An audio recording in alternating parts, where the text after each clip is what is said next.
એક નાના ગામમાં એક વૃદ્ધ રહેતા હતા જેમનું નામ મંગળદાસ હતું. તેમની ઝૂંપડી ખૂબ જ જૂની, તૂટેલી ફૂટેલી અને જગ્યાએથી ફાટેલી હતી. ઝૂંપડીની સામે એક કાચો રસ્તો હતો જ્યાંથી દરરોજ સેંકડો લોકો પસાર થતા હતા. કોઈ ચાલતું જતું હતું, કોઈ સાયકલ પર જતું હતું તો કોઈ બસની રાહ જોતું હતું. જ્યારે મંગળદાસ માત્ર 22 વર્ષના હતા ત્યારે તેમણે એક સંકલ્પ લીધો હતો કે જે પણ વ્યક્તિ આ રસ્તેથી પસાર થશે તેને હું ઠંડુ પાણી પીવડાવીશ.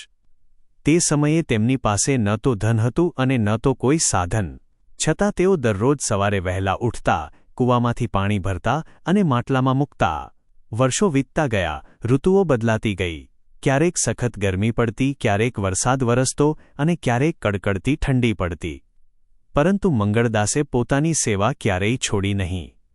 વાટે જતા, મુસાફરો આવતા, પાણી પીતા અને આગળ વધી જતા. કેટલાક લોકો આભાર માનતા, કેટલાક કંઈ બોલ્યા વગર ચાલ્યા જતા. પરંતુ મંગળદાસના ચહેરા પર હંમેશા સ્મિત રહેતું. ધીમે ધીમે મંગળદાસ વૃદ્ધ થઈ ગયા.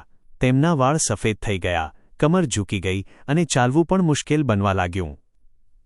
હવે કૂવામાંથી પાણી લાવવું તેમના માટે ખૂબ જ કઠિન હતું. ઘણા લોકો તેમને કહેતા, બાબા, હવે તમારી ઉંમર થઈ ગઈ છે, આરામ કરો, આટલો કષ્ટ કેમ ઉઠાવો છો? મંગળદાસ હસીને જવાબ આપતા, જ્યાં સુધી શ્વાસ છે, સેવાવાનું કામ ચાલુ રહેશે. કોઈ તરસ્યાને પાણી પીવડાવવાથી જે ખુશી મળે છે તે દુનિયાની કોઈ પણ દોલતમાં નથી. એક દિવસ ભીષણ ગરમી પડી રહી હતી. સૂર્ય આગ વરસાવી રહ્યો હતો. મંગળદાસ પોતાની ઝૂંપડીની બહાર બેસીને રાહગીરોને પાણી પીવડાવી રહ્યા હતા. તે જ સમયે એક મોટી કાર આવીને ઊભી રહી. તેમાંથી એક અમીર અને ભણેલો યુવક ઉતર્યો. તેણે પાણી પીધું અને મંગળદાસ સાથે વાતચીત કરવા લાગ્યો. વાતચીતમાં તેને ખબર પડી કે મંગળદાસ છેલ્લા 52 વર્ષથી અહીં સતત સેવા કરી રહ્યા છે. યુવક આ સમર્પણથી ખૂબ પ્રભાવિત થયો. તેણે આખા ગામમાં મંગળદાસની આ પ્રેરણાદાયી વાર્તા સંભળાવી. જલ્દી જ આ વાત દૂર દૂર સુધી ફેલાઈ ગઈ. થોડા જ દિવસોમાં ગામના બધા લોકો એક થઈ ગયા. કોઈએ નવી ઝૂંપડી બનાવવા માટે પૈસા આપ્યા, કોઈએ ઈંટો આપી અને કોઈએ પોતાની મહેનત અને મજૂરી દાનમાં આપી.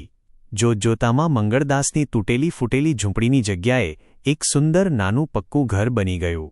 સાથે જ ત્યાં રાહગીરોના આરામ માટે પાણીની એક મોટી ટાંકી અને એક છાંયડાવાળો શેડ પણ બનાવવામાં આવ્યો. જ્યારે બધું કામ પૂરું થયું ત્યારે મંગળદાસની આંખોમાં ખુશીના આંસુ આવી ગયા. તેમણે કહ્યું, મેં ક્યારેય કોઈ ઇનામની અપેક્ષા રાખી ન હતી, મેં તો ફક્ત માનવતા નિભાવી હતી. ગામના એક વૃદ્ધે હસીને કહ્યું, મંગળદાસ, આ તમારી વર્ષોની સેવાનું ફળ છે. જે વ્યક્તિ સ્વાર્થ વગર બીજાની મદદ કરે છે તેની મહેનત અને ભલાઈ ક્યારેય એળે જતી નથી. વાર્તામાંથી શીખ: નિસ્વાર્થ ભાવથી કરેલું નાનામાં નાનું સારું કામ પણ એક દિવસ ખૂબ મોટું ફળ આપે છે. બીજાની મદદ કરવી એ જ સાચી માનવતા છે. તો મિત્રો, વાર્તા ગમી હોય તો વિડીયોને એક લાઇક અને શેર ચોક્કસ કરજો અને ચેનલ પર પહેલીવાર આવ્યા હો તો ચેનલને સબસ્ક્રાઇબ કરજો. આભાર.